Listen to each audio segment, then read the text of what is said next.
How to check the status of your return on the Zara app. Hey guys, welcome back to another episode. In this video I'm going to show you the ways on how you can check the status of your return on the Zara app. So in order to do this procedure, you have to make sure that the device is connected to an internet service, and then to begin with, go and log in into your Zara app.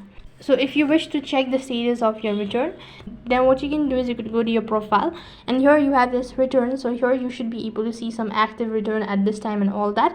And when you see the status, you could also go ahead and check the status at the same times. In some cases you might not be able to find this option. However, the alternative method is exit out of your Zara app and then go ahead and open up a browser, type in zara.com/help/refund. I'm going to leave the link on my description box below as well. So it's going to take you to this sort of page where you'll be able to see all of these information. So you can go through it and read all of these statement and article, and you should be able to perform the actions. So in that way you could go ahead and check the status of your return on the Zara app. That is all for this video. I hope the video was helpful. Make sure to like, share and subscribe to our channel. Thank you for watching. See you in the next video.